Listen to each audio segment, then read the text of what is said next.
The morning sun cast long shadows across the marble floors of the Kensington Palace as Captain Marcus Sterling adjusted his ceremonial uniform for what he believed would be another routine day of royal protection duties. His polished boots echoed through the corridors as he made his way to the East Wing, where 8-year-old Prince Alexander had been confined to his chambers for the past 3 days with a persistent fever that had the entire medical staff concerned.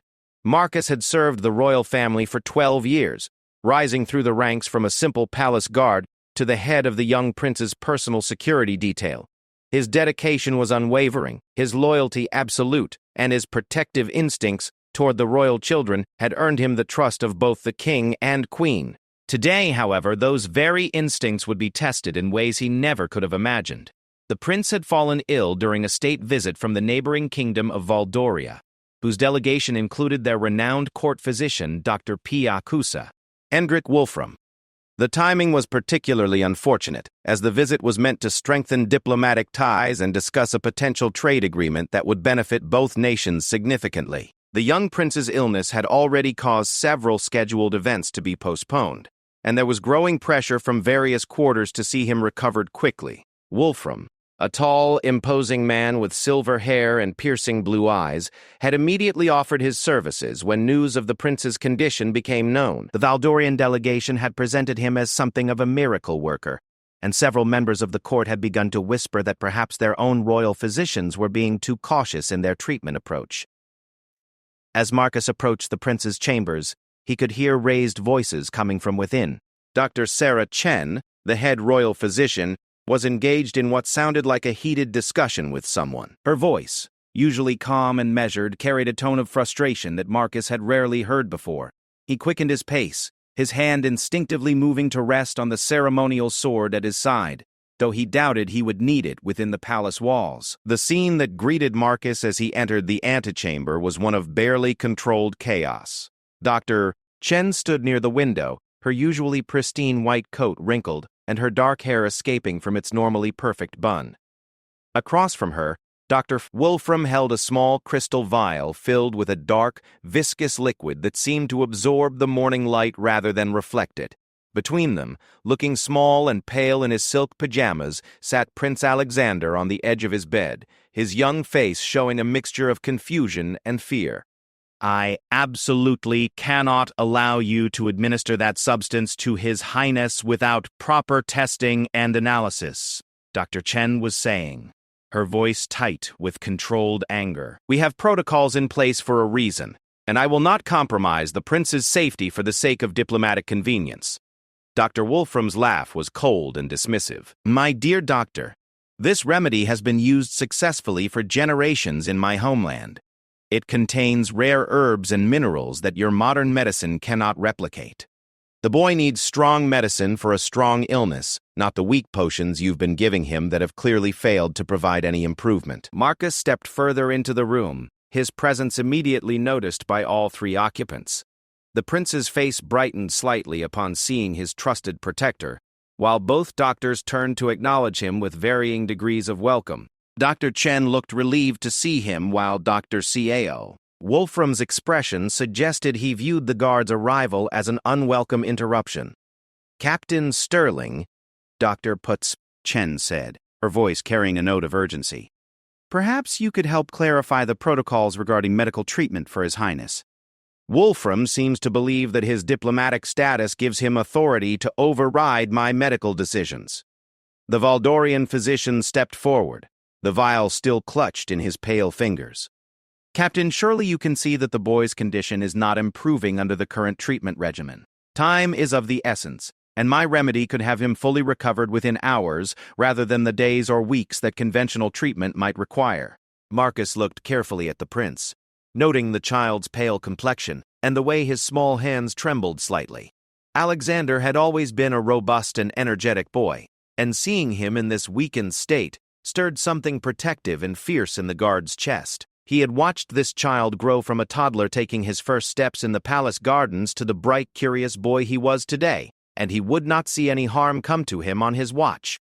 "What exactly is in that vial, doctor?" Marcus asked, his voice carrying the authority of his position while maintaining the diplomatic tone required when addressing foreign dignitaries. Dr. Wolfram's smile was practiced and smooth. Ancient remedies, Captain. Herbs gathered under specific moon phases, minerals found only in the deep caves of our mountain regions, and other ingredients that have been carefully prepared according to formulas passed down through generations of court physicians. The exact composition is, naturally, a closely guarded secret of our medical traditions. Dr. Chen made a sound of frustration. That's precisely the problem, Captain. He refuses to disclose the ingredients, making it impossible for me to determine potential interactions with the prince's current medications or to assess any possible adverse reactions. This goes against every principle of modern medical practice. The room fell silent, except for the soft sound of the prince's labored breathing. Marcus found himself caught between diplomatic necessity and his primary duty to protect the royal family. The Valdorian delegation's visit was important to the kingdom's future, and offending their court physician could have significant political ramifications.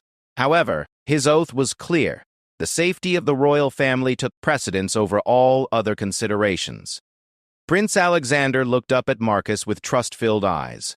"Captain Marcus," he said in a voice that was weaker than usual but still carrying the clear diction that had been drilled into him since birth. "I don't want to take the medicine. It smells terrible, and Dr. Wolfram won't tell us what's in it. Chen says I should wait for the test results from my blood work." The foreign physician's patience seemed to be wearing thin. "Your Highness, children often fear medicine that tastes unpleasant, but that is precisely why it works. Pleasant things rarely cure serious ailments. You must trust in my experience and expertise." Marcus noticed how Dr. Wolfram had positioned himself closer to the prince while speaking, the vial now held in a way that suggested he was preparing to administer its contents regardless of further discussion. Something about the man's urgency troubled the guard. True medical professionals, in his experience, were usually willing to take time to explain their treatments and answer questions thoroughly. "Doctor," Marcus said, addressing Wolfram directly, "I'm sure you can understand our caution. The prince is not just any patient. He is the heir to the throne, and his health and safety are matters of national security. Perhaps you could provide a written list of ingredients to Dr. Chen for her review?" Dr. Wolfram's expression darkened slightly. "Captain, every moment we delay could be crucial to the boy's recovery. My remedies work best when administered at the peak of the illness, and that window is rapidly closing. The diplomatic implications of the prince remaining ill during our visit should also be considered." The subtle threat in the physician's words was not lost on Marcus. He recognized the attempt to use political pressure to override medical caution, and it only served to heighten his suspicions about the man's true motives. In his years of service, he had learned to trust his instincts, and right now, those instincts were telling him that something was very wrong with this situation. Dr. Chen moved closer to the prince, positioning herself protectively between him and Dr. Tuska. "Wolfram. Captain Sterling, I must formally request that no unauthorized medications be administered to His Highness without proper testing and approval from the Royal Medical Board. The prince's current condition, while concerning, is stable, and there is no immediate danger that would justify bypassing our safety protocols." The tension in the room was palpable. Marcus could see that Dr. Wolfram was growing increasingly agitated, his grip on the vial tightening as he seemed to consider his next move. The guard's training had taught him to recognize the signs of someone preparing to act impulsively, and he began to shift his weight slightly, readying himself to intervene if necessary. Prince Alexander, despite his illness, seemed to sense the adult tension surrounding him. "I want to wait for Mama and Papa to come back," he said quietly. "They said they would be here for lunch, and they always help me make important decisions about my health." Dr. Wolfram's facade of patience finally cracked. "Your Highness, we cannot wait that long. Your parents entrusted your care to the medical staff, and as a visiting physician with extensive experience in treating royal children, I have both the authority and the responsibility to ensure your rapid recovery." With these words, he stepped forward quickly, raising the vial toward the prince's lips. The dark liquid within seemed to swirl ominously, and Marcus caught a whiff of its scent, something bitter and metallic that made his stomach turn. Without conscious thought, his body reacted with the speed and precision that years of training had ingrained in him. Marcus's hand shot out, striking the vial away from the prince's face with a sharp, decisive motion. The crystal container flew across the room, its contents splashing against the far wall in a pattern that looked disturbingly like dried blood. The vial itself shattered against the marble floor, sending shards of crystal scattering across the expensive Persian rug. The silence that followed was deafening. Wolfram stood frozen, his hand still extended where the vial had been, his face showing a mixture of shock and rage. Dr. Chen let out a breath she didn't realize she had been holding, while Prince Alexander looked up at Marcus with a mixture of gratitude and wide-eyed amazement at the guard's lightning-fast reflexes. "How dare you, Dr. Wolfram finally exploded, his carefully maintained diplomatic composure completely abandoned. That remedy took days to prepare and contained ingredients worth more than your annual salary. You have just destroyed a priceless medical treatment and potentially compromised the prince's recovery." Marcus stood his ground, his expression calm but alert. "My primary duty is to protect His Highness from any potential harm, Doctor. That includes protecting him from any substance that has not been properly vetted by our medical staff. Your refusal to disclose the ingredients raised serious concerns about the safety of your treatment." The foreign physician's face had turned an alarming shade of red. "This is an outrageous breach of diplomatic protocol.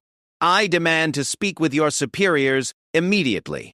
The Valdorian delegation will hear of this insult, and there will be serious consequences for both you and your kingdom." Chen stepped forward, her medical authority lending weight to her words. "Doctor, Wolfram, Captain Sterling, was acting entirely within his authority and responsibilities. The safety of the royal family supersedes all other considerations, including diplomatic ones. Your unwillingness to provide basic information about your treatment made it impossible for me to ensure the prince's safety. Prince Alexander, despite his youth and illness, seemed to understand the gravity of the situation." He looked up at the feuding adults with solemn eyes that held wisdom beyond his years. "Wolfram," he said in his clear, young voice, "Captain Marcus was just protecting me. That's his job. I know you want to help me feel better, but I'm scared of medicine when I don't know what's in it." The physician looked down at the prince, and for a moment his anger seemed to falter in the face of such innocent honesty.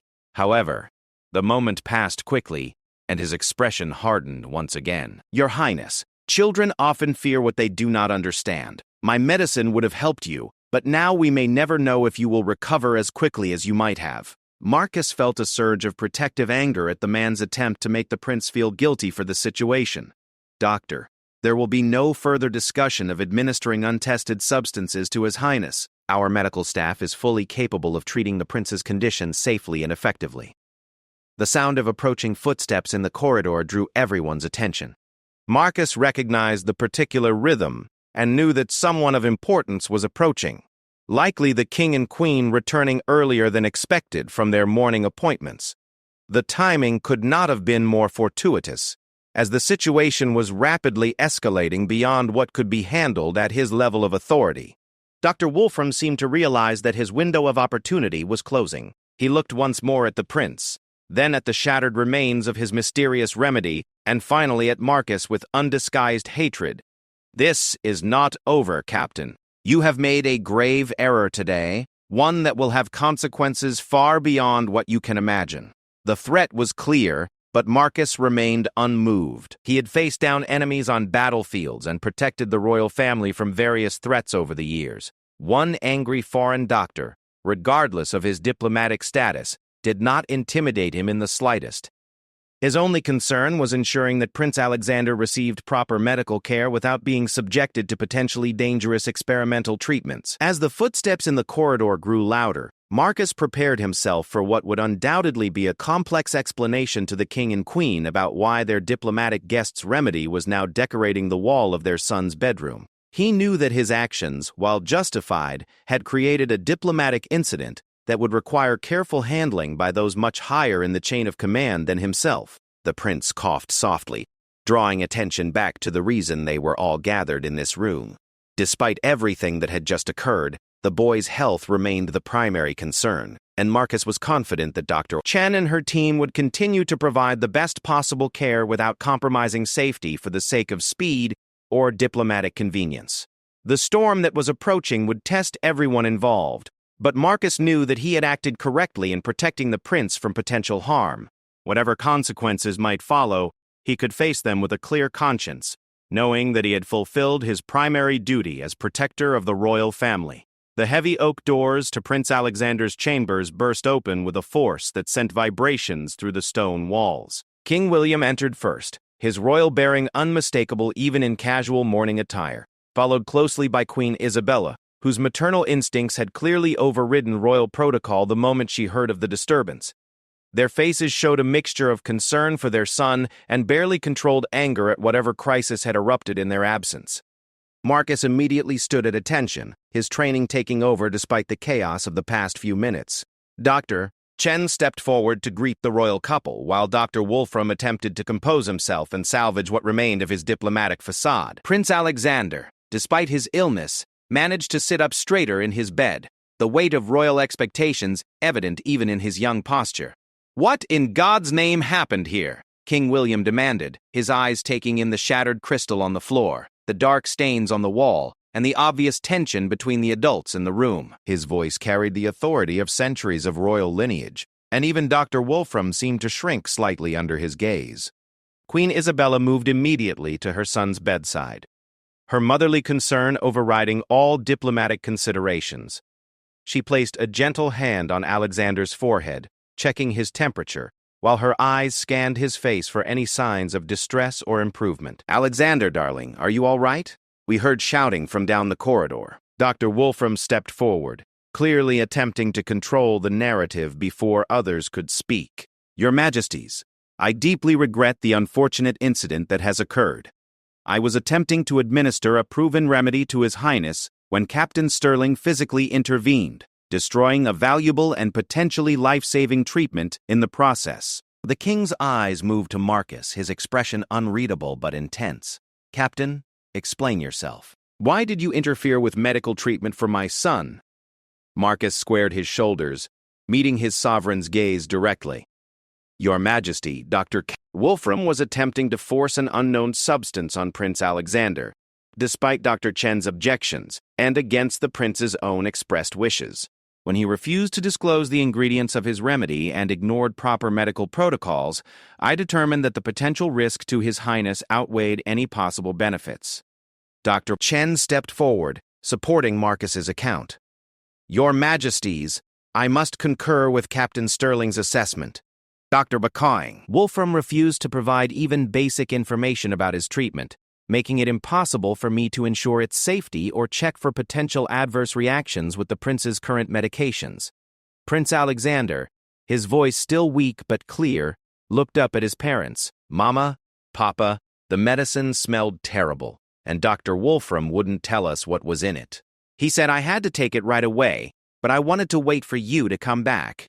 Captain Marcus protected me when I was scared." The Queen's expression hardened as she looked at Dr. Wolfram. Her protective instincts as a mother were clearly at war with her diplomatic responsibilities as queen. "Dr. Wolfram, is it true that you refused to disclose the contents of your remedy to our medical staff?" The Valdorian physician's composure was rapidly deteriorating. "Your Majesty, medical traditions in my homeland protect certain formulations as sacred knowledge. The remedy I brought for the prince contains ingredients that have been used successfully for generations to treat similar ailments in noble children across Europe." King William's voice was dangerously quiet when he spoke. "Doctor, in this kingdom, the safety of my family takes precedence over any traditions or diplomatic considerations. When you entered this palace as our guest, you agreed to abide by our protocols and show proper respect for our medical staff." Dr. Wolfram made one last desperate attempt to salvage the situation. "Your Majesty, with respect, your own physicians have been treating the prince for 3 days with no significant improvement. My remedy could have had him fully recovered within hours. The diplomatic implications of the prince remaining ill during our important negotiations should not be underestimated." The room fell silent at this thinly veiled threat.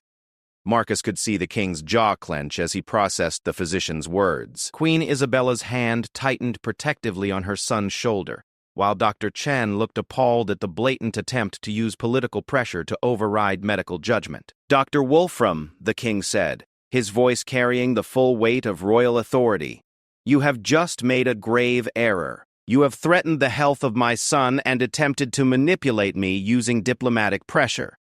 You have also insulted our medical staff and violated the trust we placed in you as our guest." The foreign physician seemed to realize that he had overplayed his hand. His face paled as he attempted to backtrack. "Your Majesty, I meant no disrespect. I was only concerned for the prince's welfare and the success of our diplomatic mission." Queen Isabella stood slowly, her maternal fury barely contained beneath her royal composure.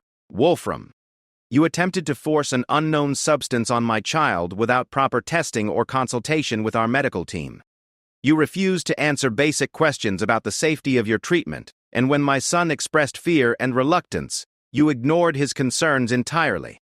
Marcus watched as the situation unfolded, ready to act if needed, but relieved that the royal couple was taking control of the crisis. He had acted on instinct to protect the prince, but the political ramifications required handling at a much higher level than his authority allowed. Prince Alexander coughed softly, drawing his parents' attention back to his condition. Despite the drama surrounding him, the boy still needed proper medical care, and his health remained the primary concern for everyone except, apparently, Dr. Cohen. "Wolfram, Dr. France." Chen moved closer to the prince, her professional demeanor returning as she focused on her patient. "Your Majesties, while this incident has been disturbing, I want to assure you that Prince Alexander's condition remains stable. His fever has actually decreased slightly since yesterday, and his appetite is beginning to return. The conservative treatment approach we've been taking is showing positive results." King William nodded, his anger at the situation tempered by relief at the positive news about his son's health. Dr. Call's open. "Chen, please continue with your current treatment plan. I have complete confidence in your abilities and judgment." Dr. Wolfram made one final attempt to assert his position. "Your Majesties, I still believe that my remedy could accelerate the prince's recovery significantly. If you would allow me to provide a general description of the ingredients, perhaps we could reach a compromise." The king's response was swift and final. "Doctor, there will be no compromise when it comes to my son's safety. Your behavior today has been completely unacceptable, and your judgment is clearly clouded by considerations other than medical ones." Marcus felt a surge of vindication at the king's words. His decision to intervene had been correct, even if it had created a diplomatic incident. The safety of the royal family was indeed paramount, and no amount of political pressure should ever be allowed to override that principle. Queen Isabella leaned down to kiss her son's forehead gently. "Alexander, I'm proud of you for speaking up about your concerns. It takes courage to voice your fears, especially when adults are pressuring you to do something that doesn't feel right." The prince smiled weakly at his mother's words. "I knew Captain Marcus would protect me, Mama. He always keeps me safe, even when it might make other people angry." Wolfram's face showed a mixture of frustration and defeat. He looked around the room at the faces arrayed against him, clearly realizing that his mission had failed completely. "Your Majesties, I fear that this incident will have serious repercussions for the diplomatic negotiations between our kingdoms." King William's expression was stern but controlled. "Dr. Taub, Wolfram, any diplomatic repercussions from this incident will be the direct result of your own actions and poor judgment. You came here as our guest and violated that trust by attempting to administer untested treatments to our son against the advice of our medical staff." The physician straightened his shoulders, attempting to salvage some dignity from the situation. "I see that my services are not wanted here. I shall report this incident to the Valdorian delegation and recommend that they consider the implications of such treatment of our medical expertise." Chen stepped forward, her professional integrity driving her to make one final point. "Dr. Spolo, Wolfram, as one physician to another, I implore you to reconsider your approach. Medical practice should be based on transparency, safety protocols, and patient consent. What you attempted here today violated all of those principles." Marcus remained alert as the conversation continued, aware that Dr. Wolfram's defeat and humiliation might make him unpredictable. The guard's protective instincts remained heightened, and he was prepared to intervene again if the physician made any further attempts to approach the prince. The sound of additional footsteps in the corridor indicated that word of the incident was spreading through the palace. Marcus recognized the measured stride of Lord Chancellor Harrison. the king's chief advisor on matters of state and diplomacy. The situation was about to become even more complex as the political implications of the incident began to be fully considered. Prince Alexander looked around at all the adults whose attention was focused on him and the crisis that had erupted around his sickbed. Despite his young age, he seemed to understand that his health had become entangled with important grown-up matters that extended far beyond the palace walls. "Papa," the prince said quietly, "am I going to get in trouble because I didn't want to take the medicine?" Dr. Wolfram said it was important for the kingdom. King William's expression softened as he looked at his son. "Alexander, you will never get in trouble for protecting your own safety and well-being. You did exactly the right thing by expressing your concerns and waiting for someone you trusted to help you make the decision." Queen Isabella added her own reassurance. "Darling, your health and safety are more important than any diplomatic meeting or political consideration. No one has the right to force you to accept medical treatment that makes you uncomfortable or afraid."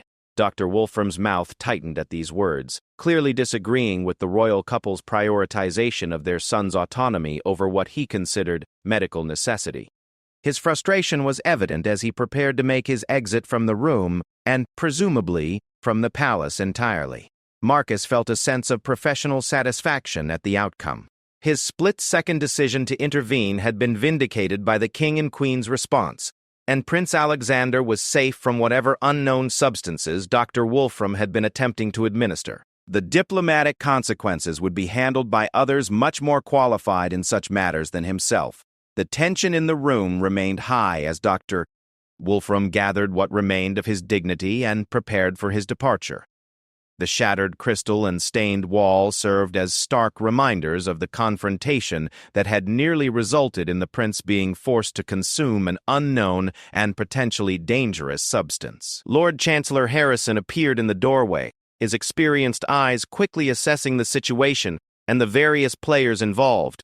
His arrival signaled that the incident was now being handled at the highest levels of government and that the diplomatic ramifications would be carefully managed to minimize damage to the kingdom's interests. As the immediate crisis began to wind down, Marcus remained vigilant and ready. His role as protector of the royal family was never truly finished, and he knew that the consequences of this incident might create new threats that would need to be addressed in the days and weeks to come. For now, however, Prince Alexander was safe, and that was all that truly mattered to the devoted guard who had sworn to protect him.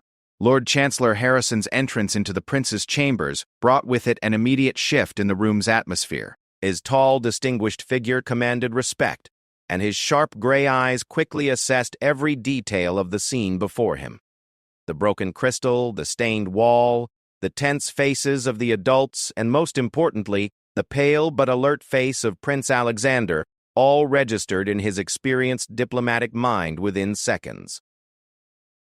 "Your Majesties," he said with a formal bow that somehow managed to convey both respect and urgency, "I apologize for the intrusion, but reports of this incident have already begun to circulate among the Valdorian delegation.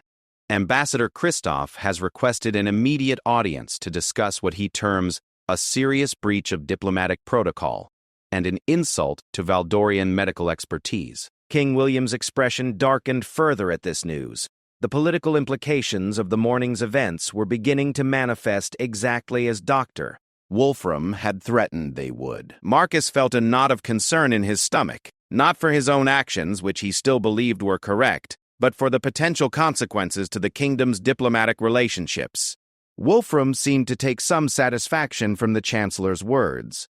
"As I warned, Your Majesty, this incident will not be easily dismissed by the Valdorian court. My reputation and expertise have been publicly questioned, and a valuable remedy prepared specifically for the prince has been destroyed through what can only be described as paranoid overreaction." Queen Isabella's maternal instincts flared at the physician's continued criticism of the actions taken to protect her son. "Dr. Wolfram, the only paranoid overreaction I see is your persistence in defending a treatment that you refuse to properly explain or justify to our medical staff." Lord Chancellor Harrison raised a diplomatic hand to calm the escalating tensions. "Your Majesties, Dr. Wolfram, Perhaps we should focus on finding a path forward that addresses everyone's concerns while maintaining the integrity of our diplomatic relationships. Dr. Chen, who had remained quietly focused on her patient throughout the political maneuvering, stepped forward with the authority that came from being the kingdom's most trusted medical professional. Lord Chancellor, if I may, the medical facts of this situation are quite clear. Wolfram attempted to administer an unknown substance to His Highness without following any of our established safety protocols. Such actions would be considered malpractice in any reputable medical institution. Marcus watched the interplay between the various authority figures, knowing that his own role in the unfolding drama was far from over. He had acted to protect the prince, but the consequences of that action were rippling outward in ways that would affect the entire kingdom's relationship with Valdoria. Prince Alexander, despite his youth and illness, seemed to sense the gravity of the adult conversations swirling around him. "Lord Chancellor," he said in his clear young voice, "I don't understand why everyone is so upset. I just didn't want to take medicine when no one could tell me what was in it. Mama and Papa always taught me to ask questions about things that might affect my health."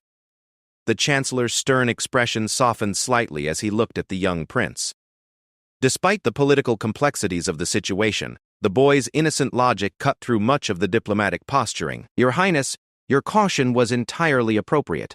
However, the manner in which this situation was handled has created challenges that extend beyond medical considerations."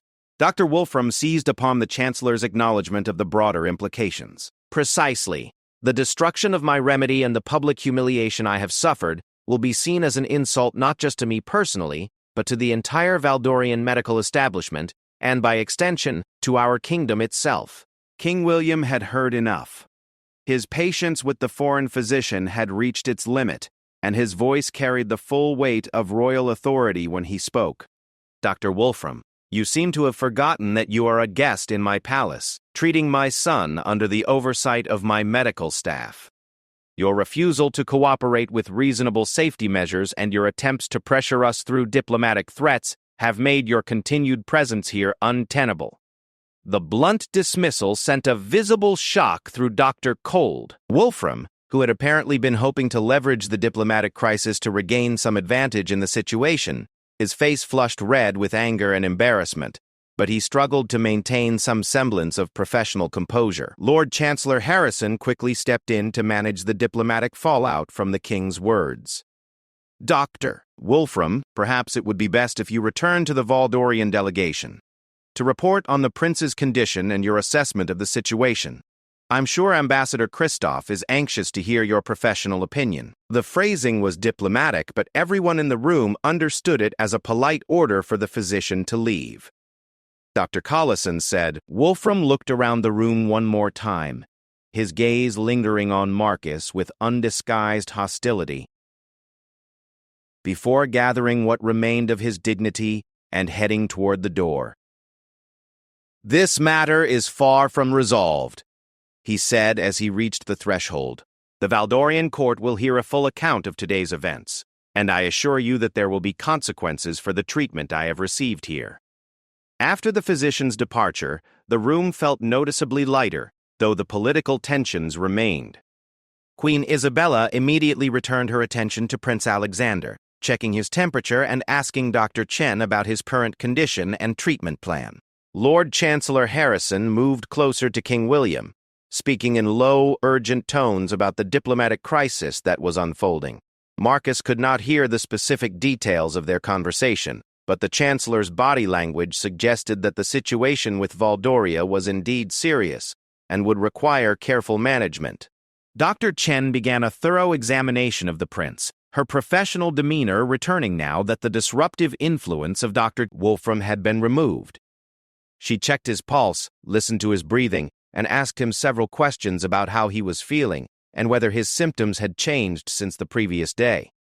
"Your Majesties," she announced after completing her examination, "I'm pleased to report that Prince Alexander's condition continues to improve steadily. His fever has decreased, his appetite is returning, and his energy levels are gradually increasing.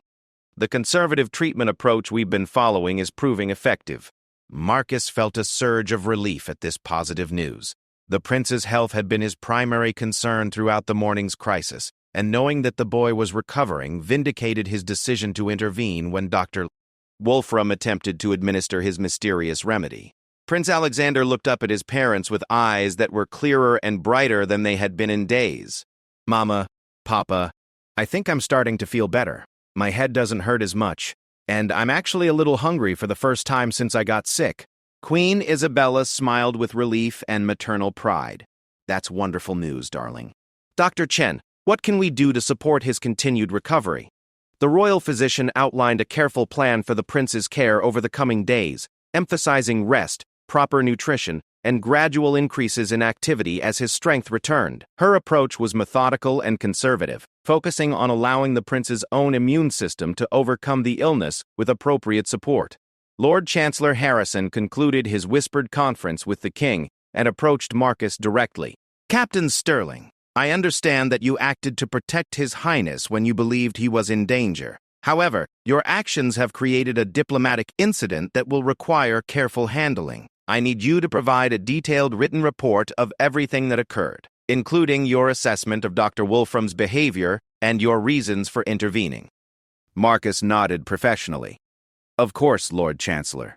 I will have a complete report on your desk within the hour. My primary concern was the safety of Prince Alexander, and I stand by my decision to prevent the administration of an unknown substance without proper medical oversight." The Chancellor's expression was unreadable as he processed Marcus's words. "Captain, I want you to understand that your loyalty to the royal family is not in question. However, the political ramifications of this incident may extend far beyond what any of us anticipated. The Valdorians are claiming that their national honor has been insulted, and they're threatening to withdraw from the trade negotiations entirely."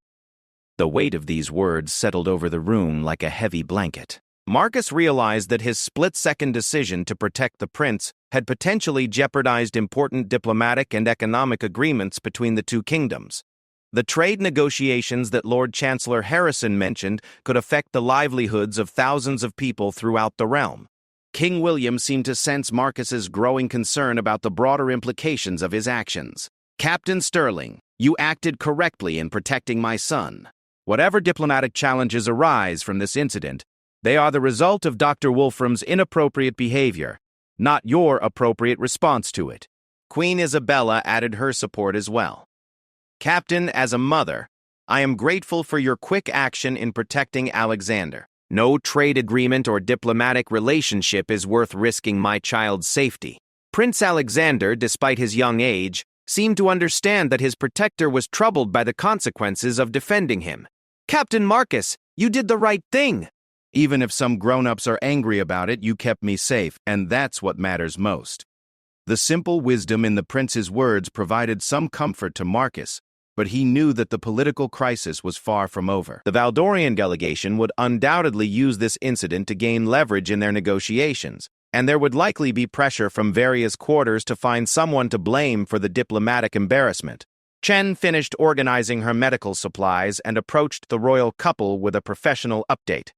"Your Majesties, I believe Prince Alexander will be well enough to resume limited activities tomorrow, though he should continue to rest and avoid strenuous exertion for several more days. The crisis has passed and his recovery should continue smoothly." Lord Chancellor Harrison made notes about the medical prognosis, clearly considering how the prince's improved condition might affect the diplomatic situation. If Alexander recovered quickly and completely under Dr. Chen's care, it would help demonstrate that Dr. Wolfram's intervention had been unnecessary and potentially dangerous. The morning sun had moved higher in the sky during the dramatic events in the prince's chambers, and the quality of light streaming through the windows had changed from the soft glow of early dawn to the bright illumination of mid-morning. The passage of time seemed to emphasize how quickly the situation had escalated from a simple medical disagreement to a full-blown diplomatic crisis. Marcus remained alert and ready, knowing that his role in protecting the royal family would continue regardless of the political consequences. He had acted on his training and instincts to prevent potential harm to Prince Alexander, and he would face whatever challenges emerged from that decision with the same dedication and courage that had guided his actions. The sound of approaching footsteps in the corridor suggested that more officials were arriving to deal with the unfolding crisis. The morning that had begun with routine security duties had evolved into one of the most significant challenges of Marcus's career, testing not only his protective instincts but also his ability to navigate the complex intersection of personal safety and political necessity. As the immediate medical crisis resolved and the prince's condition continued to improve, the focus would inevitably shift to managing the diplomatic fallout and determining what consequences, if any, would result from the morning's dramatic confrontation. Marcus prepared himself for whatever investigations, discussions, and political maneuvering might follow, secure in the knowledge that he had fulfilled his primary duty of protecting the royal family from harm. The afternoon following the morning's dramatic confrontation brought with it a series of urgent meetings, heated discussions, and careful diplomatic maneuvering that would determine the fate of not only the kingdom's relationship with Valdoria, but also Marcus's future as head of Prince Alexander's security detail. The palace buzzed with activity as various officials, advisors, and diplomatic personnel worked to contain what was rapidly becoming an international incident.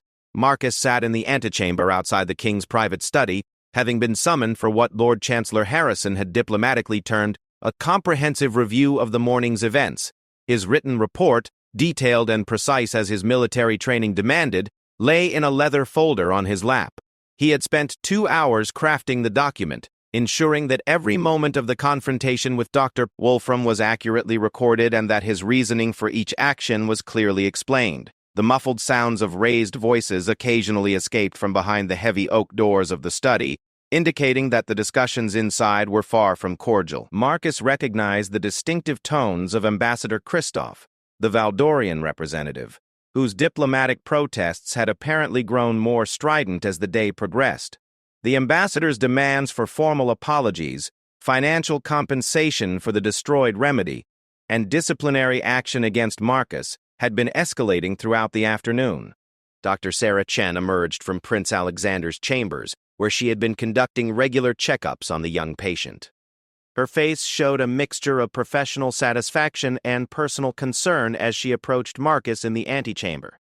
"Captain Sterling," she said quietly, settling into the chair beside him, "I wanted to update you on the prince's condition. He's continuing to improve remarkably well, and his fever has completely broken. His appetite has returned, and he's been asking for his favorite books and requesting to see the palace gardens."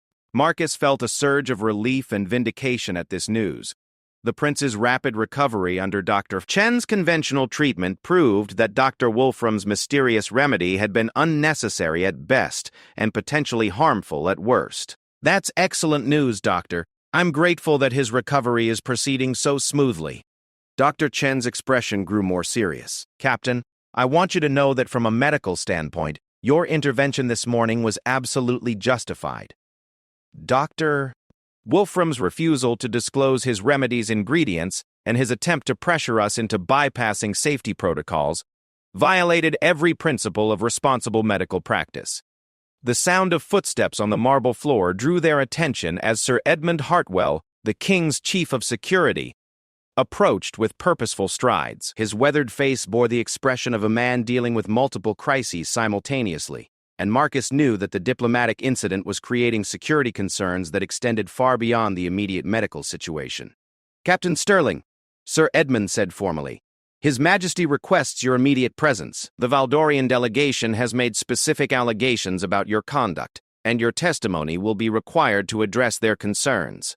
Marcus rose from his chair, straightening his uniform and gathering his report. "Sir Edmund, I stand ready to account for my actions and defend my decisions before His Majesty and any other authorities deemed appropriate." As Marcus entered the king's study, he was struck by the tension that filled the elegant room. King William sat behind his massive mahogany desk, his expression stern but controlled.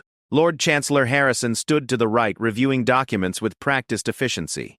Across from them, Ambassador Christoph occupied a chair with rigid formality, his diplomatic credentials clearly displayed and his demeanor suggesting barely contained outrage. Wolfram sat slightly apart from the others, having apparently been recalled to provide his version of the morning's events. His earlier anger had been replaced by a calculated composure that Marcus found somehow more threatening than his previous emotional outbursts. The physician's eyes followed Marcus as he entered, conveying a promise of consequences that extended beyond the current diplomatic discussions. Captain Sterling, King William began, his voice carrying the weight of royal authority while maintaining a tone of fairness. Ambassador Kristoff has presented serious allegations regarding your conduct this morning. He claims that you physically assaulted Dr. Wolfram and destroyed valuable medical supplies in an unprovoked attack motivated by prejudice against Valdorian medical practices. Marcus stood at attention, his years of military discipline evident in his posture and bearing. Your Majesty, I respectfully dispute those characterizations. My actions were defensive in nature, taken solely to protect Prince Alexander from what I perceived as an immediate threat to his safety and well-being. Ambassador Kristoff leaned forward, his diplomatic training evident in the measured tones he used despite his obvious anger. Your Majesty, Captain Sterling's perception does not justify his violent interference with medical treatment provided by one of Valdoria's most respected physicians. Dr. Blay Ballet. Wolfram was offering a remedy that has successfully treated noble children throughout Europe. Wolfram nodded gravely, adding his own perspective to the ambassador's complaint. Your Majesty, the captain's actions not only destroyed an irreplaceable remedy that took days to prepare, but also demonstrated a complete lack of respect for medical expertise that differs from local traditions. Such behavior undermines the very foundation of diplomatic cooperation and cultural exchange. Lord Chancellor Harrison consulted his notes before addressing Marcus directly. Captain, please provide your account of the specific moment when you chose to intervene. What factors led you to conclude that immediate action was necessary? Marcus had anticipated this question and had carefully considered his response during the preparation of his written report. My lord, Dr. Wolfram was attempting to force a liquid substance toward Prince Alexander's mouth despite the prince's clearly expressed reluctance and fear. When Dr. Wolfram refused to answer basic questions about the remedy's contents and ignored both Dr. Chen's medical concerns and the prince's own wishes, I determined that his actions posed a potential threat to His Highness's safety. King William's expression remained neutral, but Marcus caught a slight nod of approval at his detailed explanation. The king's primary concern would always be the safety of his family, regardless of diplomatic considerations, and Marcus's reasoning aligned with that fundamental priority. Ambassador Kristoff's response was swift and critical. Your Majesty, Captain Sterling's account reveals dangerous overreach by palace security personnel. Military guards do not possess the medical expertise necessary to evaluate treatment decisions, yet he presumed to override the professional judgment of a qualified physician based on nothing more than unfounded suspicion. Wolfram seized upon the ambassador's point to press his own case. Furthermore, Your Majesty, the captain's intervention was based on cultural prejudice rather than legitimate medical concerns. My remedies represent centuries of accumulated knowledge and successful treatment practices that should not be dismissed simply because they differ from local approaches. Marcus felt the weight of these accusations but remained confident in the righteousness of his actions. Your Majesty, my intervention was not based on cultural prejudice but on established security protocols that require transparency and safety verification for anything administered to members of the royal family. Dr. Wolfram's refusal to provide basic information about his remedy made it impossible to ensure the prince's safety. Lord Chancellor Harrison interjected with a question that went to the heart of the diplomatic crisis. Dr. Wolfram, can you provide any documentation or verification of your remedy's ingredients and effects? Such information would help resolve concerns about its safety and efficacy. The physician's hesitation was brief but noticeable. My Lord Chancellor, the specific formulation is protected as a matter of professional and cultural tradition. However, I can assure you that similar remedies have been used successfully throughout European royal courts for generations. Sarah Chen, who had been granted permission to observe the proceedings, stepped forward with professional authority. Your Majesty, if I may address the medical aspects of this situation. Dr. Wolfram's unwillingness to disclose his remedy's ingredients makes it impossible to verify its safety or assess potential interactions with Prince Alexander's current treatment. Such secrecy is contrary to all established medical protocols. Ambassador Kristoff's diplomatic training was evident as he attempted to redirect the discussion away from specific medical details.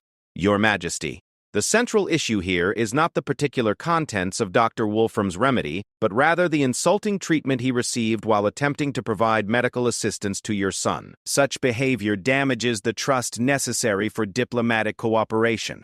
Marcus realized that the ambassador was skillfully attempting to shift focus from the medical and safety issues to the diplomatic and protocol concerns. This strategy made sense from a negotiating standpoint, as it was easier to claim offense at treatment than to defend questionable medical practices.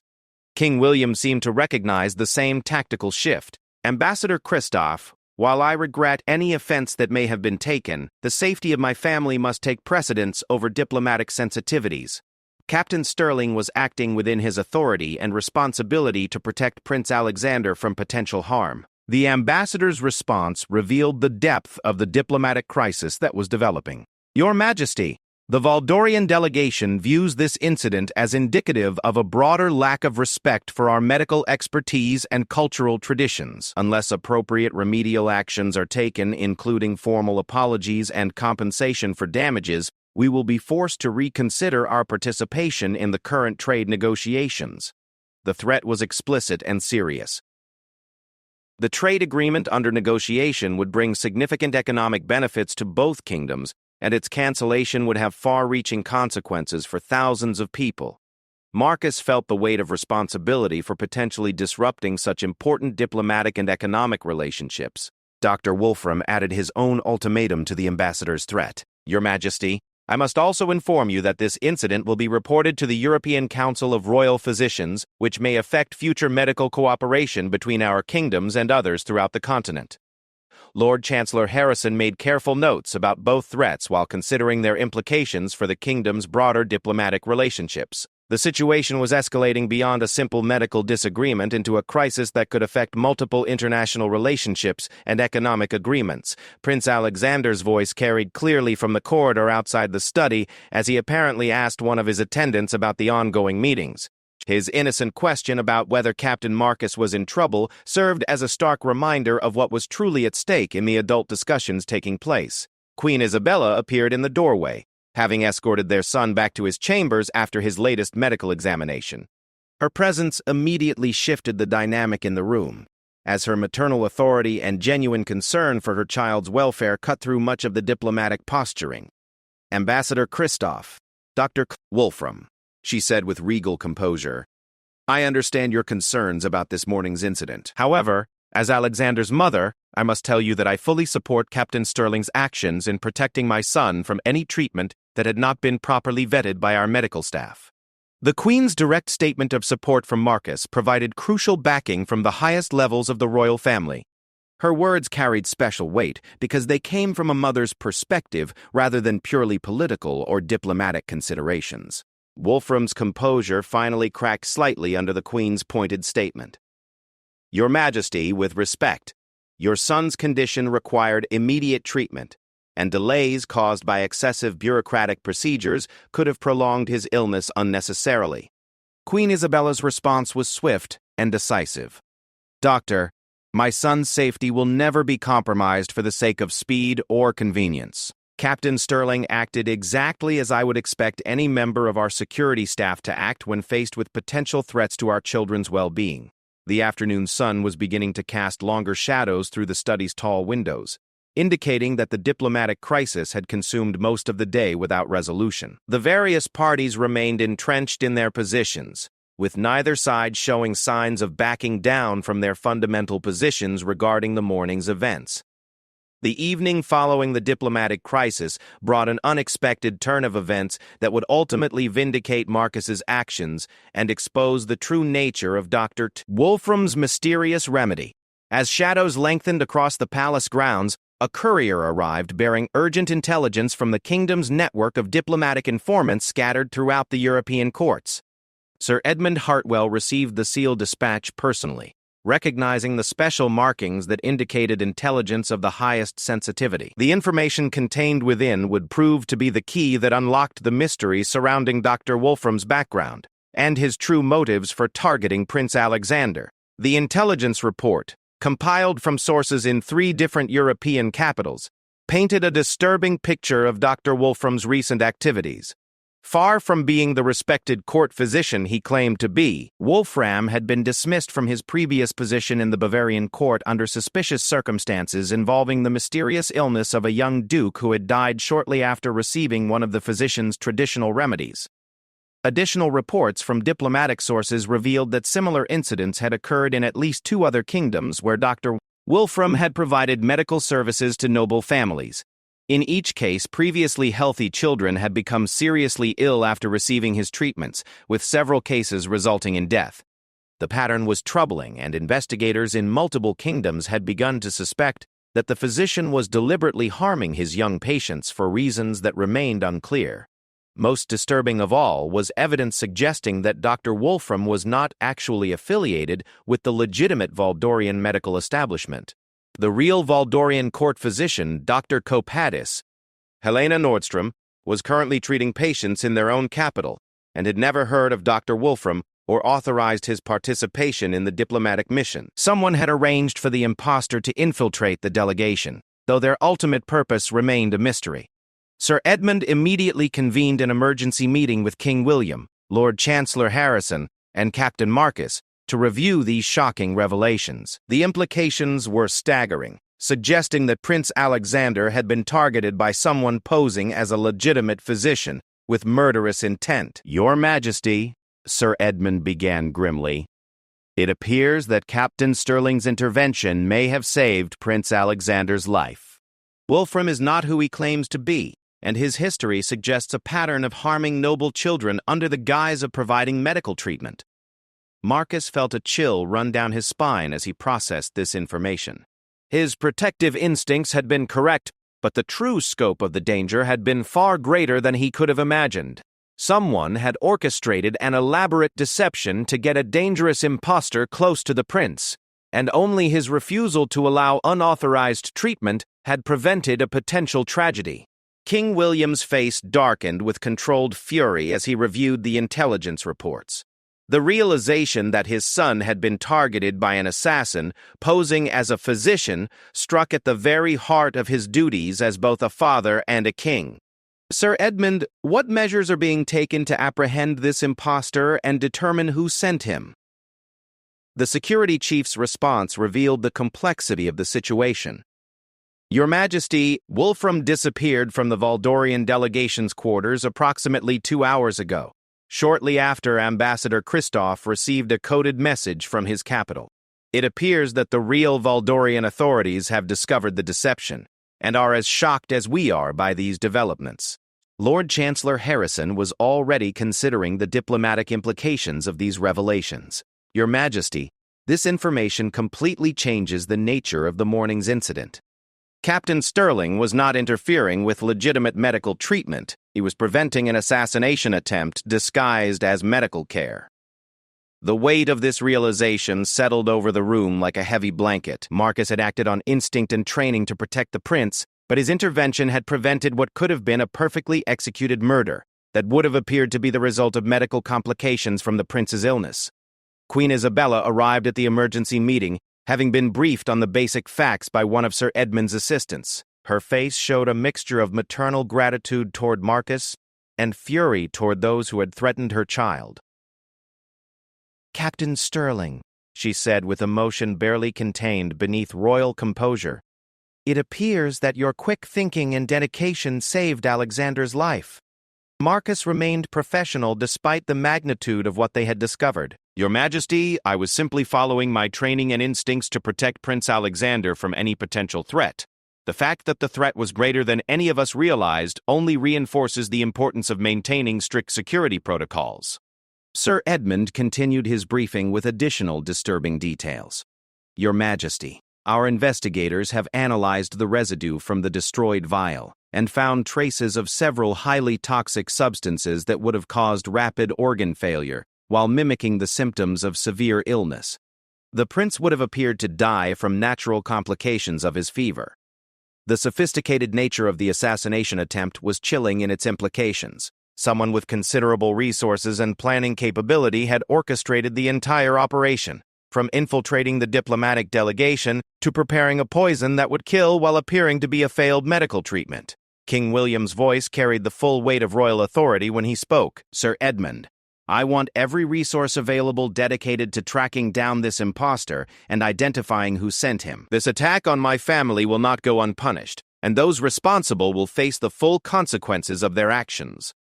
Ambassador Christoph requested an urgent audience with the king once news of the deception reached the Valdorian delegation. The genuine shock and horror on his face when he learned of the impostor's true identity made it clear that his government had been victims of the same elaborate deception that had nearly claimed Prince Alexander's life. Your Majesty, the ambassador said with obvious distress, I offer the profound apologies of the Valdorian crown for this unconscionable breach of security and diplomatic protocol. We had no knowledge that our delegation had been infiltrated by an impostor with murderous intent.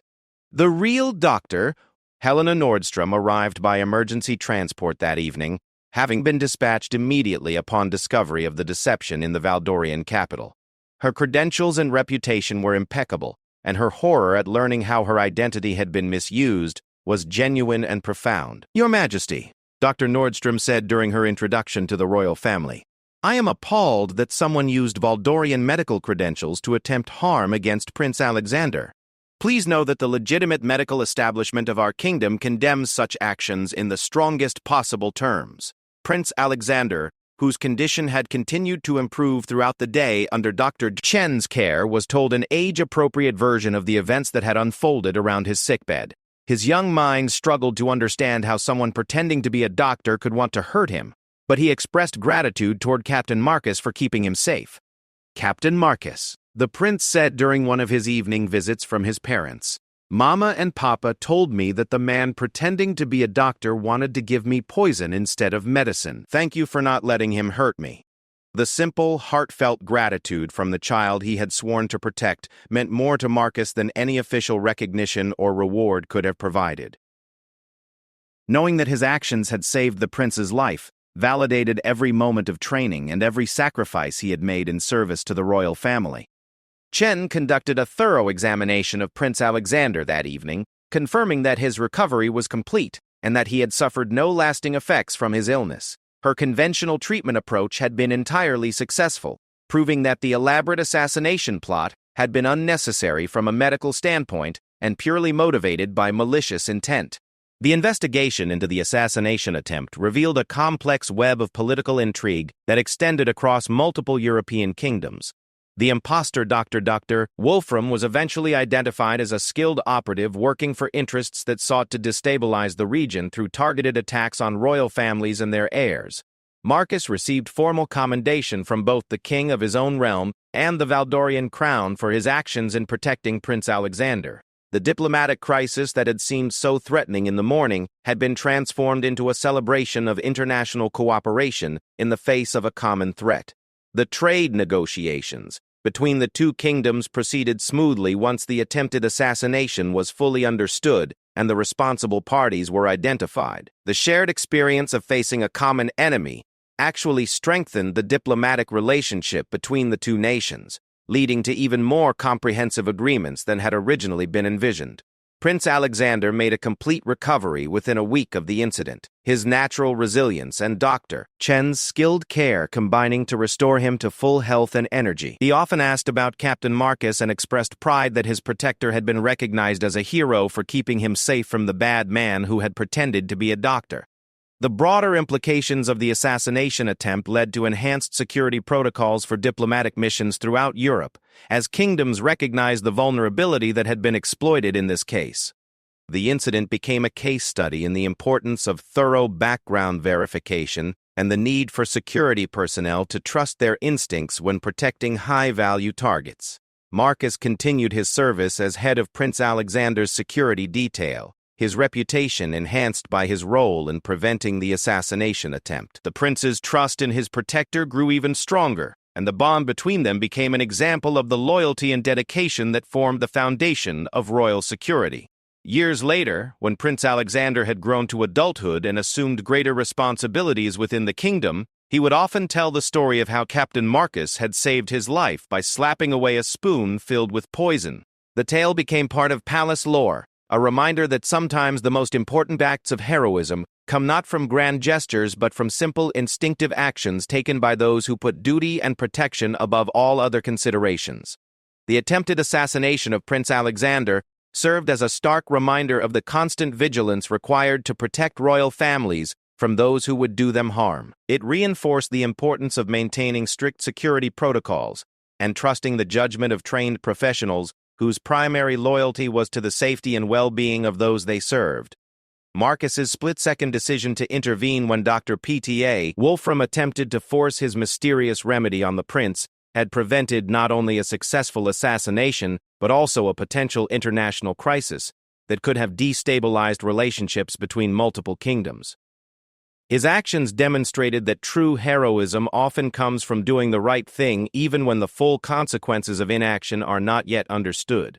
The story of the royal guard who slapped the spoon away became a testament to the importance of questioning authority when safety is at stake, trusting one's instincts in the face of pressure, and maintaining unwavering dedication to protecting those who depend on professional security services. It served as an inspiration for security personnel throughout the realm and beyond, reminding them that their vigilance and quick thinking could mean the difference between life and death for those they serve.